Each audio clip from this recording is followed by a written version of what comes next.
Badan Pemeriksa Keuangan (BPK) menemukan 14.854 kasus penyimpangan keuangan negara pada semester 1 tahun 2014. Akibat penyimpangan itu, kerugian negara mencapai 30,87 triliun rupiah.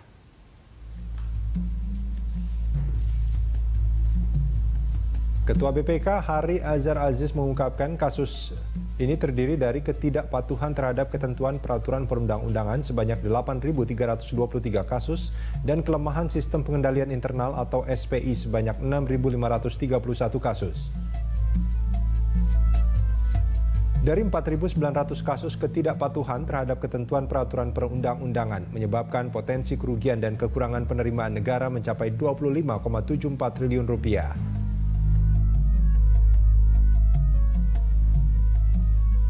Sementara temuan atas ketidakpatuhan, kelemahan administratif, boros, dan tidak efektif mencapai 2.802 kasus dengan potensi kerugian negara senilai 5,13 triliun rupiah.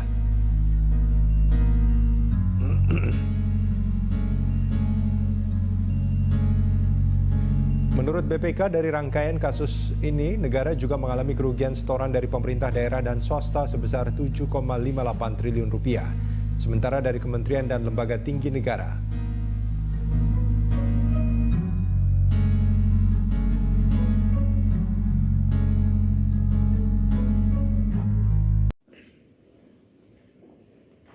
Assalamualaikum warahmatullahi wabarakatuh.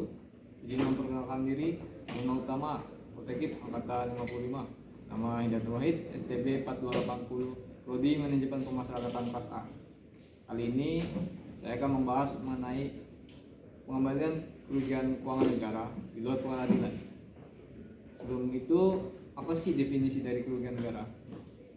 Menurut Undang-Undang Nomor 1 Tahun 2004 tentang perbendaharaan negara, kerugian negara adalah berkurangnya suatu uang atau surat berharga dan barangnya yang nyata dan pasti jumlahnya sebagai akibat dari melawan hukum, baik secara sengaja maupun tidak disengaja.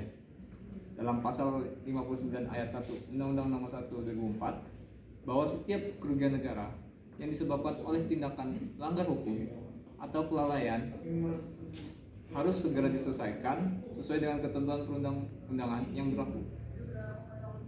Lalu apa saja sih faktor dari kerugian? Yang pertama yaitu proses pengadaan barang dan jasa. Sering terjadi perselisihan harga antara apa yang dianggarkan dengan harga yang ada di pasaran. Kerugian negara bisa disebabkan oleh selisih dari harga yang dianggarkan dengan harga di pasaran yang jauh lebih murah. Lalu yang kedua terkait utang piutang negara. Dengan banyaknya utang piutang negara menyebabkan negara harus melakukan pembayaran utang yang semakin besar tersebut. Hal ini bisa menyebabkan kerugian dari negara. Lalu yang ketiga, aset yang berkurang. Biasanya aset negara dijual kepada pihak-pihak lain, baik pihak swasta ataupun perseorangan, yang menyebabkan aset negara berkurang. Selain itu juga, biasanya penjualan aset negara yang dijual dengan harga murah itu bisa menyebabkan kerugian negara. Kalau pembahasan mengenai tuntutan ganti kerugian, pengelolaan keuangan yang tidak benar dan melanggar aturan menyebabkan negara mengalami kerugian, maka negara wajib memberikan tuntutan kepada pihak yang melakukan penyelewengan keuangan negara. Hal ini bertujuan untuk memulihkan keuangan negara yang mengalami kerugian dan dikembalikan kepada negara kembali guna mencapai tujuan negara. Ketika terjadi kerugian negara, dalam kerangka pengelolaan negara mutlak harus dikembalikan kepada negara. Pengembalian kerugian negara boleh dilakukan di luar peradilan oleh pengelola keuangan negara. Pengembalian kerugian negara di luar peradilan bukan merupakan bentuk penyelesaian secara damai, melainkan suatu penyelesaian secara yuridis bagaimana ditentukan dalam keuangan negara. Untuk memberikan pembenaran keberadaan pengembalian kerugian keuangan negara di luar peradilan harus mempunyai dasar hukum. Dasar hukum bagi pengembalian kerugian keuangan negara di luar peradilan merupakan penjabaran dari kaidah hukum tertinggi yang termaktub dalam Undang-Undang Dasar Negara Republik Indonesia tahun 1945. Selanjutnya pembahasan mengenai pihak yang terlibat dalam tuntutan ganti rugi. Yang pertama yaitu bendahara. Bendahara yang dalam hal ini berada dalam lingkup Kementerian Negara, lembaga non-Kementerian Negara, dan lembaga negara. Jika bendahara terbukti menyalahi kewenangannya yang menyebabkan adanya kerugian keuangan negara, maka bendahara wajib mengganti kerugian keuangan negara tersebut.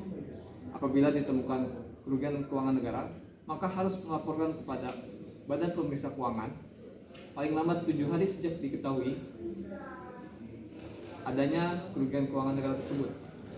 Akan ada teguran bagi bendahara jika tidak melaporkan adanya kerugian keuangan negara berupa diterbitkannya surat keputusan pembebanan penggantian kerugian sementara. Lalu pihak kedua yaitu pegawai negara bukan bendahara. Dalam pengelolaan keuangan negara tidak selalu melibatkan bendahara di dalamnya. Bisa dilakukan oleh pegawai negara bukan bendahara. Ketika ada kerugian negara yang disebabkan oleh pegawai negara bukan bendahara,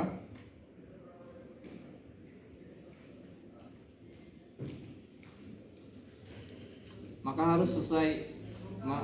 harus segera dilakukannya pembuatan surat keterangan tanggung jawab mutlak jika terjadi kerugian negara dan bersedia mengganti biaya atas kerugian keuangan negara. Bentuk teguran bagi pegawai negara bukan bendahara yang tidak membuat surat keterangan tanggung jawab mutlak dengan menerbitkan surat keputusan pembebanan penggantian kerugian keuangan negara adalah diterbitkannya surat keputusan pembebanan penggantian kerugian sementara pada yang bersangkutan. Kewajiban untuk mengganti kerugian negara adalah perwujudan dan pertanggungjawaban pribadi atas kerugian negara yang berada dalam penggunaan pegawai negara bukan bendahara. Lalu pihak ketiga yaitu pejabat negara. Kerugian negara dilaporkan oleh pimpinan lembaga negara karena kewajiban hukum yang melekat pada jabatan pimpinan. Diberitahukan kerugian negara kepada Badan Pemeriksa Keuangan paling lambat 7 hari setelah diketahui kerugian negara. Tujuannya untuk dilakukan pemantauan serta pengawasan penyelesaian penggantian kerugian keuangan negara agar dapat diselesaikan secara cepat dan tidak berlarut-larut. Lalu pembahasan terakhir mengenai kapan pembebasan tuntutan ganti kerugian keuangan negara. Tidak selamanya kerugian negara harus dikembalikan berdasarkan pemberian tuntutan ganti kerugian negara. Pembebasan itu boleh terjadi jika memenuhi persyaratan yang ditentukan negara. Bendahara, pegawai negeri bukan bendahara, dan pejabat negara dapat dibebaskan dari tuntutan ganti kerugian tatkala persyaratan untuk itu terpenuhi sebagai berikut.